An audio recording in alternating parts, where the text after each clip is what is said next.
En 2001, en un foro de atletismo de internet llamado letsrun.com, alguien que se identificaba simplemente como Had publicó un documento de 37 páginas sobre entrenamiento de fondo. No era un fisiólogo con título universitario. No era un entrenador olímpico con medallas en la pared. Era un entrenador amateur australiano que llevaba años trabajando con corredores populares y que había llegado a una conclusión que iba completamente a contracorriente de todo lo que el mundo del running enseñaba en aquella época. Su conclusión era esta: la mayoría de los corredores populares fallan en sus marcas, no porque no hagan suficiente trabajo de calidad. Fallan porque su base aeróbica es demasiado débil para sostener ese trabajo de calidad, y la solución no es hacer más intervalos, es no hacer ninguno. Durante meses, ese documento, que Had nunca publicó en ninguna revista, que no pasó por ningún proceso de revisión científica formal, que era simplemente texto en una página de internet del año 2001, sigue siendo hoy uno de los escritos sobre entrenamiento de running más leídos, más debatidos y más influyentes de la historia del running popular online. 25 años después, corredores de todo el mundo siguen citándolo, siguiéndolo y debatiendo si funciona o no. Hoy, vamos a ver por qué. La historia del método, la fisiología que lo justifica, los argumentos en contra, y la pregunta que el propio Had dejó abierta al final de su documento.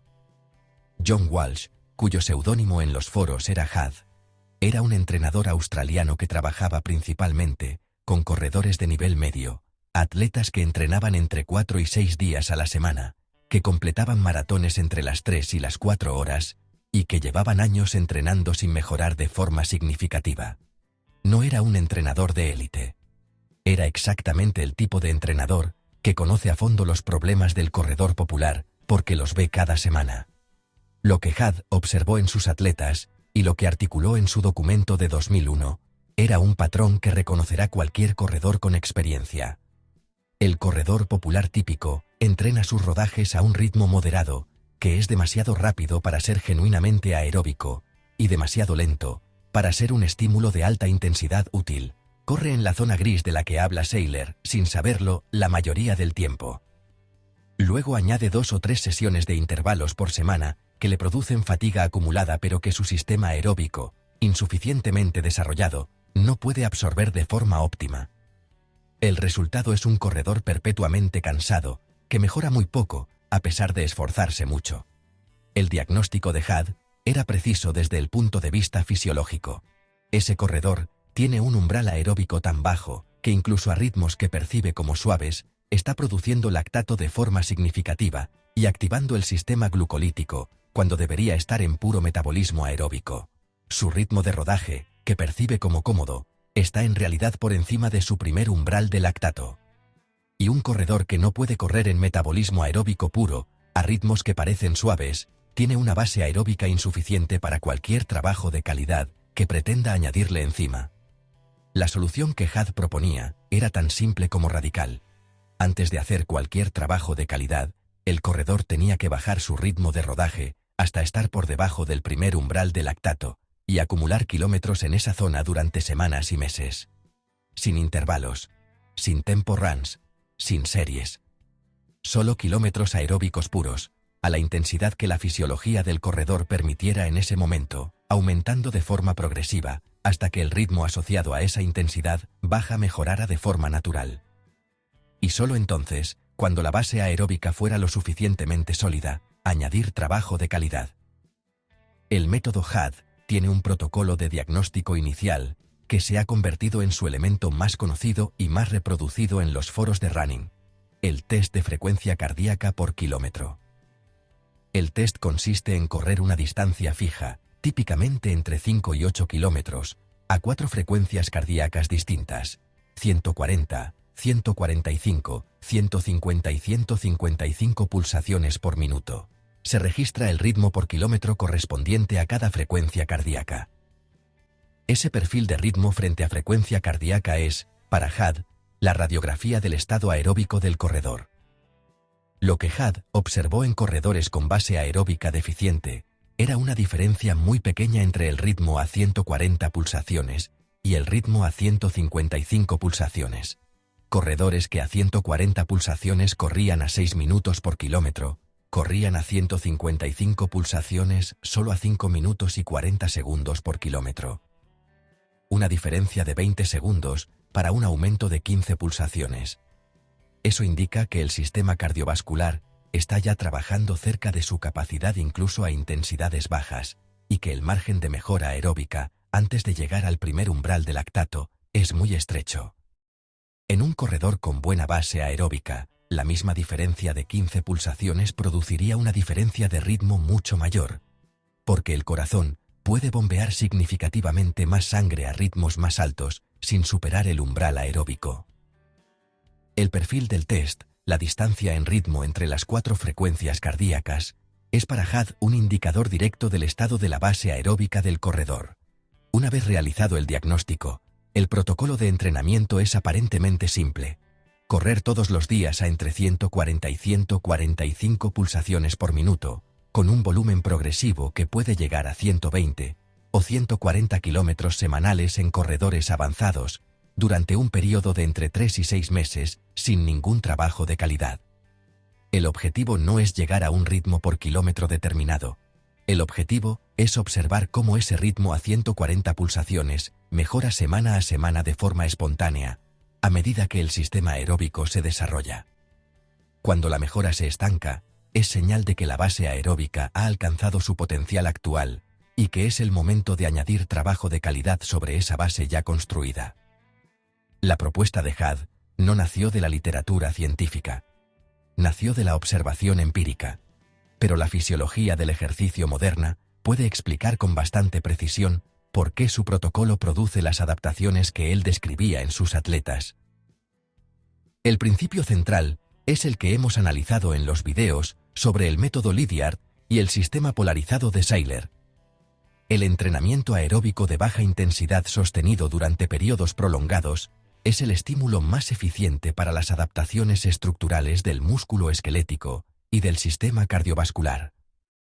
La proliferación mitocondrial, el aumento de la densidad capilar, la mejora de la actividad enzimática oxidativa y el aumento del volumen sistólico cardíaco se producen de forma óptima, con estímulos aeróbicos de baja y media intensidad, con un coste de recuperación suficientemente bajo como para poder acumular el volumen que esas adaptaciones requieren.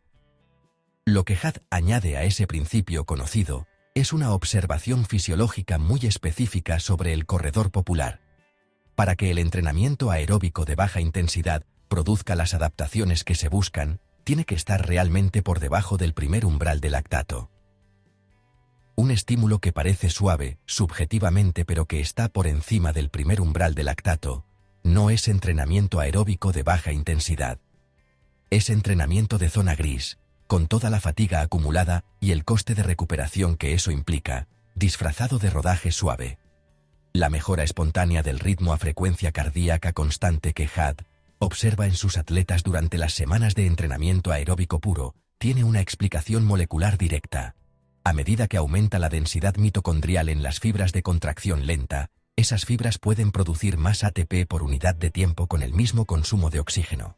Eso significa que pueden sostener una mayor potencia mecánica, una mayor velocidad de carrera, con la misma demanda de oxígeno y, por tanto, con la misma frecuencia cardíaca.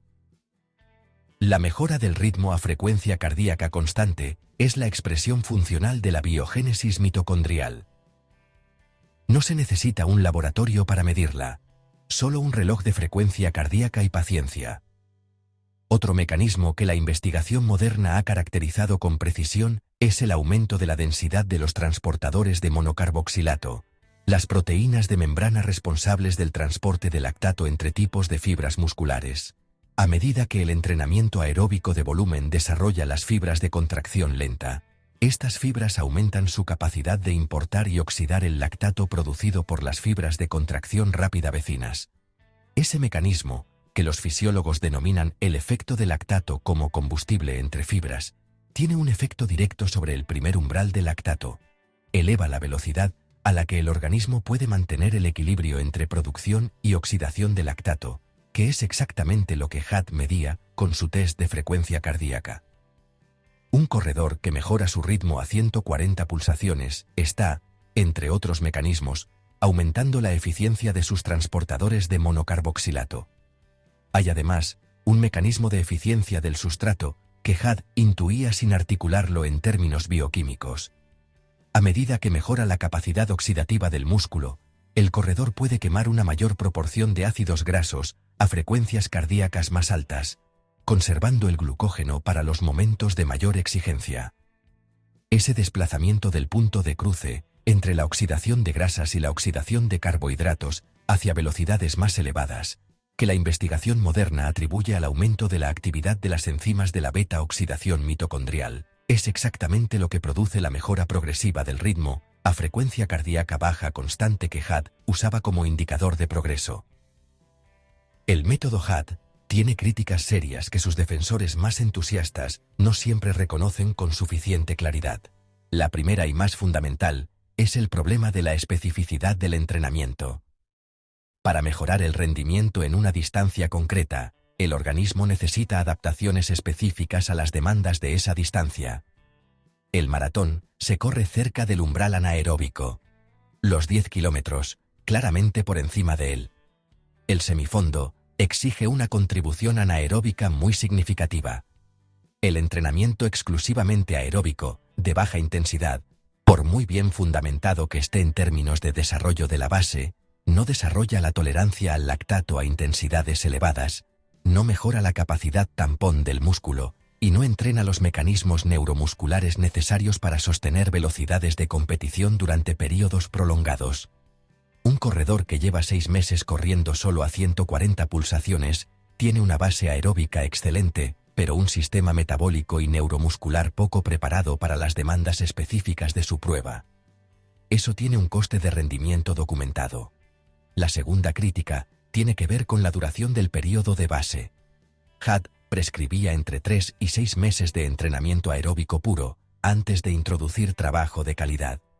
Para un corredor que prepara una competición específica con una fecha fija, esa duración puede ser incompatible con el calendario. Y para un corredor popular con tiempo de entrenamiento limitado, la perspectiva de 6 meses sin ver mejoras en el rendimiento de competición puede ser psicológicamente insostenible. El método requiere una paciencia y una visión a largo plazo que no todos los corredores tienen o pueden tener dadas sus circunstancias vitales. La tercera crítica, más técnica, es que el test de frecuencia cardíaca de Had y el protocolo de entrenamiento basado en zonas de frecuencia cardíaca fijas ignora la variabilidad individual de la respuesta cardíaca y las fluctuaciones diarias de la frecuencia cardíaca que producen factores como el sueño, el calor, la deshidratación o el estrés. Dos corredores con el mismo umbral de lactato pueden tener frecuencias cardíacas máximas muy distintas, lo que hace que entrenar a 140 pulsaciones sea un estímulo aeróbico puro para uno y una intensidad moderadamente alta para otro. Y el mismo corredor puede tener frecuencias cardíacas distintas el lunes y el jueves, por razones que no tienen nada que ver con su condición aeróbica. Usar una frecuencia cardíaca fija como referencia absoluta de intensidad es una simplificación que puede llevar a entrenar en la zona incorrecta, sin saberlo. Y finalmente, está la ausencia de evidencia formal. El documento de Had no tiene referencias bibliográficas, no cita estudios, no ha sido sometido a revisión científica. Sus argumentos son coherentes con la fisiología conocida, como hemos visto, pero la evidencia directa de que su protocolo específico produce mejores resultados que los protocolos alternativos en corredores comparables no existe. Lo que existe son testimonios de corredores que lo siguieron y mejoraron, que no es lo mismo. Had terminó su documento de 2001 con una pregunta que no respondió. Después de 37 páginas explicando su método, sus razones, sus casos de éxito y sus limitaciones, escribió algo que se ha citado muchas veces desde entonces. No sé si este método es el mejor. Solo sé que para los corredores con los que trabajo, en el punto en que están, es el paso que necesitan dar antes de poder hacer cualquier otra cosa. Esa honestidad es probablemente la razón por la que el documento ha sobrevivido 25 años en Internet, mientras miles de otros textos sobre entrenamiento han desaparecido. Had no prometía el método definitivo. prometía el diagnóstico correcto de un problema específico y una solución concreta para ese problema específico. ¿Merece la pena el método HAD? Para el corredor popular que lleva años haciendo lo mismo y no mejora, que sospecha que sus rodajes son demasiado rápidos para ser aeróbicos de verdad y demasiado lentos para ser un estímulo útil, que acumula fatiga semana tras semana sin saber muy bien por qué, sí. El diagnóstico de HAD es probablemente correcto para ese corredor, y su solución, bajar la intensidad de los rodajes hasta estar realmente por debajo del primer umbral y acumular pacientemente la adaptación, tiene un fundamento fisiológico sólido. Para el corredor que ya tiene una base aeróbica bien desarrollada, que corre sus rodajes genuinamente suaves y que tiene un calendario de competición que no le permite 6 meses sin trabajo específico, el método en su versión más pura probablemente no es lo más adecuado. Pero los principios que lo fundamentan, la prioridad de la base aeróbica, la importancia de estar realmente por debajo del primer umbral en los días fáciles, el test de frecuencia cardíaca como herramienta de diagnóstico del estado aeróbico, siguen siendo válidos y aplicables en cualquier sistema de entrenamiento. Lo que hace único al método HAD no es la novedad de sus principios fisiológicos. Lydiard había dicho algo muy similar décadas antes, y Van Aken todavía más. Lo que hace único al método HAD es que llegó al corredor popular en 2001, a través de un foro de Internet, escrito por alguien sin credenciales académicas y sin intereses comerciales, con una honestidad y una claridad pedagógica que los libros de entrenamiento de la época raramente ofrecían. Un entrenador anónimo que publicó lo que sabía porque creía que podía ayudar a alguien. 37 páginas en un foro de Internet, en 2001. Sin ISBN. Sin editorial. Sin revisión científica. Todavía se habla de ellas. Eso dice algo sobre la calidad del diagnóstico. Y también sobre el hambre que tienen los corredores de alguien que les diga la verdad.